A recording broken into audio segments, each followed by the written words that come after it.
আসসালামু আলাইকুম। আশা করি সবাই ভালোই আছেন। আলহামদুলিল্লাহ আমি ভালো আছি। একটু ভর্তা বানাবো। তো এখানে 15 টাকার বটবডি কিনে নিয়ে আসছি। আর কে কী কোন জানি না। তো এটা আমি এখন সিদ্ধ করে নিব। তো সিদ্ধ করার জন্য এখানে দিয়ে দিতেছি। তো অল্প পরিমাণ দিয়ে দিলাম পানি। এখানে 4-5টা চিংড়ি মাছ নিয়ে নিছি, একসাথে সিদ্ধ দিয়ে দিই, পরে তেলে ভেজে নিব। তো সিদ্ধ করার জন্য লবণ দিয়ে দিই পরিমাণ মতো, সিদ্ধটা হোক বসা। তো চুলার উপর দিয়ে দিয়েছেন ঢাইকা দিয়ে একটু সিদ্ধ হোক। তো এই যে বলক আসা পড়ছে, আমি কিন্তু আর ডাইকা দিব না, বলকটা আসার জন্য ডাইকা দিয়েছিলাম। আগে থেকে ডাইকা দিলে কিন্তু কেমন জানি হলুদ হলুদ হয়ে যায়, আমার কাছে এটা ভালো লাগে না। লাল লাল হলুদ হলুদ যাই বলেন, তো এরকম সবুজ সবুজ থাকতে হবে। আর ঢাকবো না, এভাবেই সিদ্ধ হোক। তো এগুলো তো সিদ্ধ হতে থাকুক, এই ফাঁকে আমি অন্য অন্য জিনিসগুলো রেডি করে নিই। এখানে 2টা পেঁয়াজ নিয়ে নিচ্ছি, পেঁয়াজটা আমি কাইটে নিব।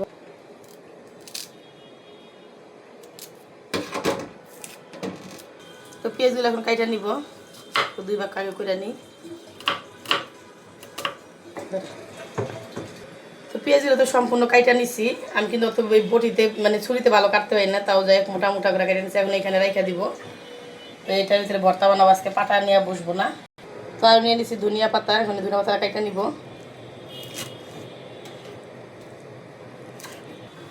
এটা তো সিদ্ধ হয়েছে, ফ্রাই প্যানটা আগে থেকে বসাই দিছি। আর একটু পানি ফানি যেহেতু ভাব থাকবে, একটু তেল দিয়ে ভাইজা নিব আর কি। তো এখানে আমি ইলিশ মাছ ভাজি করছিলাম, তো এটাই ফ্রাই প্যানটা বসাই দিলাম। তো এই যে সবগুলো দিয়ে দিতেছি, একটু ভাজা ভাজা করে নিব। এই যে পানি দেখেন কি পরিমাণ পানি, তো একটু ভাজা ভাজা করে নিই। এই যে ভালো করে ভাইজা নিতেছি, ভাজা ভাজা হয়ে গেছে, আমি এখন নামাই ফেলবো। ভাইজা ফেলতেছি।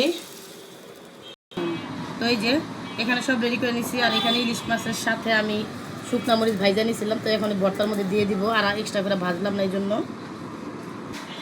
প্রথমে চাপটা নিয়ে নিলাম। দেখি বেশি জাল যদি হয়ে যায় তাহলে খাওয়া যাবে না। অল্প একটু লবণ দিব, যেহেতু সিদ্ধ করার সময় আমি লবণটা ব্যবহার করছি। এখানে এখন ভালো করে ডইলা নিব।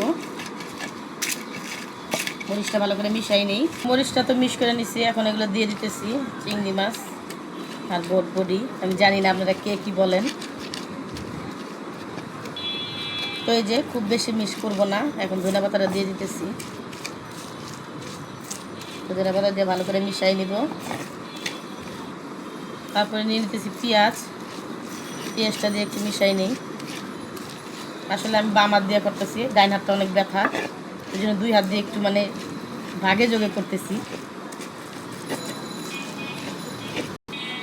তো যতই যাই বলেন, হাতের উপরে কিন্তু কোনো কিছু নাই, আল্লাহ তো দিছে, এই জন্য এখন ভালো করে মিশাই নিব। হাত দিয়া মিশাই নিয়ে একটু দেখবো যে লবণ হয়েছে নাকি না। লবণ টবণ ঠিকই আছে। তো এখন আমি উঠাই রাখবো একটা বাটিতে। আর এখানে আমি ভাত কিছু মিশা নিব। তো ভর্তাটা আমি বাটিতে উঠাই রাখবো। সম্পূর্ণ ভর্তা উঠাবো না, অল্প অল্প একটু আমার জন্য রেখে দিলাম। এখানে আমি ভাত খাবো। এখানে তো অল্প পরিমাণ ভর্তা রেখে দিচ্ছি, দেখেন অনেক গরম ভাত, মানে হাতে দিতে পারতেছি না। তো এটার ভিতরে আমি খাবো। তো একটু ভাতটা ঠান্ডা হোক। আর এখানে এই ফাঁকে একটু দেখাই দিই কী কী করছি। এখানে ইলিশ মাছের লেজ ভাইজা নিয়েছি, অনেকগুলো ইলিশ মাছের লেজ জমছে। চিংড়ি মাছ দিয়া করলা দিয়া ভাজি করে নিছি। এখানে বেল আনছিল আপনাদের ভাইয়া কিনা, তো বেলের শরবত বানাবো। আর এখানে গতকালকে লাউ দিয়া ডাল আছে।